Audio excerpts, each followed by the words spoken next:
Before assessing the abdomen, consider the patient's history. If he reported abdominal pain, plan to examine the painful area last. If he has a full bladder, have him void to encourage relaxation.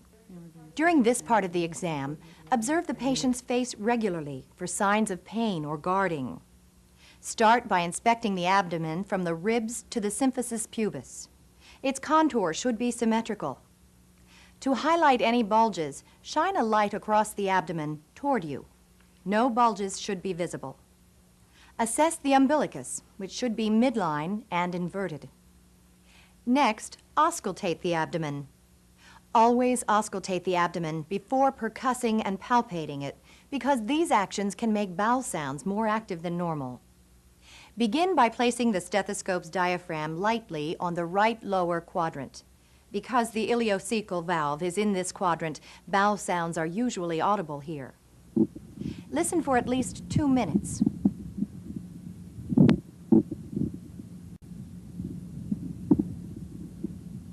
Assess bowel sounds in all 4 quadrants. Determine if the sounds are normal, hyperactive, hypoactive, or absent. Be sure to listen for 5 minutes before concluding that they're absent. Now auscultate for vascular sounds by switching to the bell of the stethoscope and listening over the aorta, renal arteries, iliac arteries, and femoral arteries. Listen for bruits, which may be heard during systole. Bruits are abnormal. Next, percuss in a systematic fashion. You should hear dullness over the solid organs and tympany over the air-filled organs. You may also hear dullness over a distended bladder, adipose tissue, fluid collection, or a mass. You may hear hyperresonance over a gas-distended organ. Now percuss each organ, beginning with the liver. To assess the liver, percuss from the right lung area down the midclavicular line until you hear dullness.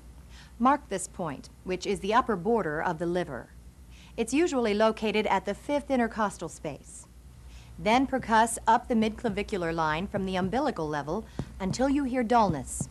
Mark this point too, which indicates the liver's lower border. It should be at the right costal margin. Measure the distance between the 2 marks to estimate the size of the liver, which should be 6 to 12 centimeters. Now assess the stomach by percussing over the left upper quadrant. Percussion here should produce tympany. Next, have the patient roll onto his right side. Assess his spleen by percussing from the 6th rib down the mid-axillary line. Expect to hear dullness between the 9th and 11th intercostal spaces. Now percuss at the lowest intercostal space in the anterior axillary line, where you should hear tympany. Then ask the patient to take a deep breath and percuss again. You should still hear tympany. If you suspect the patient has a urinary problem, percuss the bladder. Start at a point 5 centimeters above the symphysis pubis and continue to percuss downward. You should hear tympany over an empty bladder or dullness over a full one. Next, lightly palpate the abdomen, avoiding only the tender areas. Using your fingertips, palpate the right lower quadrant and then move clockwise to all 4 quadrants. Now switch to deep palpation. Following the same palpation sequence you used for light palpation, push in 5 to 8 centimeters. Note the size, location, consistency, and mobility of the abdominal organs. You should detect no tenderness, enlargements, or masses. However, mild tenderness over the sigmoid colon is normal. If deep palpation proves difficult, such as in an obese patient, use bimanual palpation.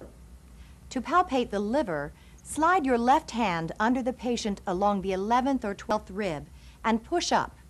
Place your right hand on the right upper quadrant and push your fingers down and under the right costal margin. Ask the patient to take a deep breath and feel for the firm liver to move down with inspiration. Now try to palpate the gallbladder using the regular technique you used for the liver. Normally, the gallbladder isn't palpable. If it's enlarged, you'll feel it below the liver. Try to palpate the spleen next. Reach over the patient, place your left hand behind his back at the 10th to 12th ribs and push up. Place your right hand just below the left costal margin. As you push your right hand in and up toward the axilla, have the patient take a deep breath. Normally, the spleen is not palpable. If a bladder problem is suspected, you'll need to assess the bladder. Place both hands in the midline 2.5 centimeters above the symphysis pubis. Palpate in an upward direction until you feel the edge of the bladder. A normal bladder may not be palpable. Now palpate the right kidney by placing your left hand under the patient's waist below the 12th rib and your right hand directly above it. Tell the patient to take a deep breath and bring your hands together as he does this. If the kidney's palpable, you should feel a small round mass slide between your fingers. Palpate aortic pulsations by placing your thumb and index finger left of the midline. Estimate the pulsation's width, which should be 2.5 to 4 centimeters. Now test the patient's abdominal superficial reflex.